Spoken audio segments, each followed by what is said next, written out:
और अब बड़ी खबर झारखंड से आपको बता रहे हैं, जहां सीएम की कुर्सी पर संकट है। जी हां, लाभ का पद मामले में झारखंड में हेमंत सोरेन की कुर्सी पर खतरा मंडरा रहा है। बड़ी खबर यह है कि हेमंत सोरेन आज भी सहयोगी दलों के विधायकों के साथ बैठक करेंगे। तो सोरेन पर गवर्नर का क्या रहेगा फैसला, वो आज सामने आ सकता है। इस वक्त की बड़ी खबर आपको बता रहे हैं, झारखंड में लाभ का पद मामले में हेमंत सोरेन की कुर्सी पर यह खतरा मंडरा रहा है। गवर्नर आज अपना फैसला दे सकते हैं कि सीएम हेमंत सोरेन की कुर्सी बचेगी या जाएगी। आज भी विधायकों के साथ बैठक करेंगे सोरेन।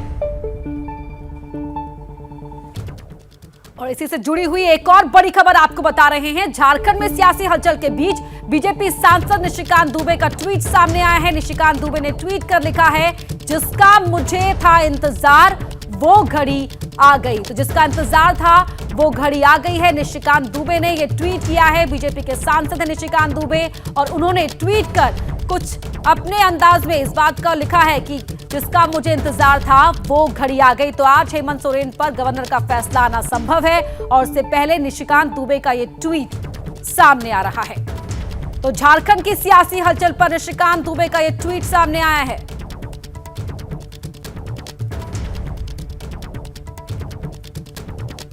तो वहीं हेमंत सोरेन ने भी ट्वीट कर बीजेपी पर हमला किया है। हेमंत सोरेन ने क्या ट्वीट किया आपको बता देते हैं। केंद्र सरकार और बीजेपी को जितना कुचक्र रचना है रच ले, कोई फर्क नहीं पड़ता।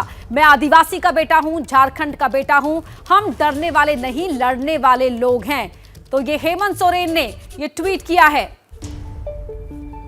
और प्रशांत हमारे सहयोगी लाइव जुड़ रहे हैं हमारे साथ। प्रशांत, जो झारखंड की सियासी हलचल है उसमें आज गवर्नर का फैसला क्या होगा, सभी की निगाहें हैं। और इससे पहले ये ट्वीट निशिकांत दुबे की ओर से भी और हेमंत सोरेन की ओर से भी। जी बिल्कुल, देखिए गवर्नर का फैसला तो जब आएगा और इसकी उम्मीद न केवल हम लोगों को है, मीडिया के लोगों को है, बल्कि यहाँ रांची में हम इस वक्त मौजूद हैं और यहाँ पर लोग भी इंतज़ार कर रहे हैं कि पिछले 2 दिनों से जो अटकलें लगाई जा रही हैं और कमोबेश अब ये पुख्ता हो चली है बात, लेकिन उस पर औपचारिक मोहर गवर्नर की कब लगेगी और कब फिर उसकी प्रक्रिया शुरू होगी उसके नोटिफिकेशन की। लेकिन उसके पहले हेमंत सोरेन का ये बयान, कल वो लातेहार गए थे एक सरकारी कार्यक्रम के सिलसिले में, और उन्होंने जो वहाँ भाषण दिया और फिर उसके बाद उन्होंने ताबड़तोड़ 2-3 ट्वीट किया और उसमें साफ साफ एक तरह से अपने विरोधियों पर, बीजेपी पर हम कह सकते हैं, हमला बोला है। और वो कह रहे हैं वो झारखंड के बेटे हैं, वो आदिवासी के बेटे हैं और इस तरह की लड़ाई वो लड़ते आए हैं।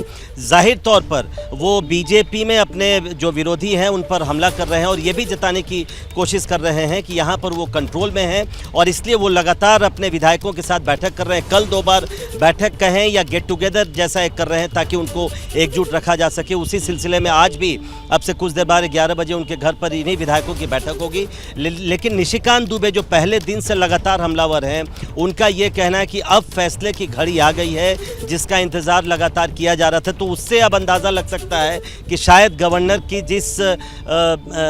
की जिस मुहर की प्रतीक्षा की जा रही है, जिस डिसीजन की प्रतीक्षा की जा रही है, वो जल्दी ही आएगा। लेकिन 2 दिनों से रांची में हम हैं पढ़ना, और लगातार यही इंतज़ार हो रहा है कि कब गवर्नर कोई फैसला करे और तब पॉलिटिकल मूवमेंट और आगे चलेगा। 2 ही विकल्प हम मानकर चल रहे हैं। पहला ये कि अगर हेमंत सोरेन को केवल डिस्क्वालीफाई किया जाता है, उनकी केवल विधायकी जाती है, तो जाहिर तौर पर उन्हें अपने मुख्यमंत्री पद से इस्तीफा देना पड़ेगा। लेकिन उसके बाद उनके पास एक विकल्प है कि तुरंत वो दोबारा मुख्यमंत्री पद की शपथ लें और 6 महीने के भीतर एक बार फिर से विधायक बन जाए। सियासी हलचल पर आप नजर बनाए रखिए प्रशांत, आगे भी आपसे अपडेट लेते रहेंगे। फिलहाल शुक्रिया इस पूरी बातचीत के लिए।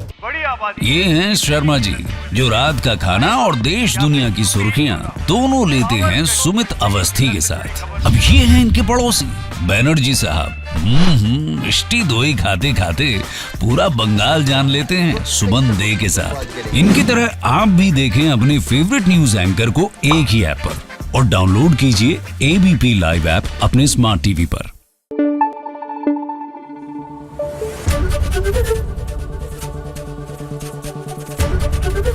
एबीपी न्यूज आपको रखे आगे।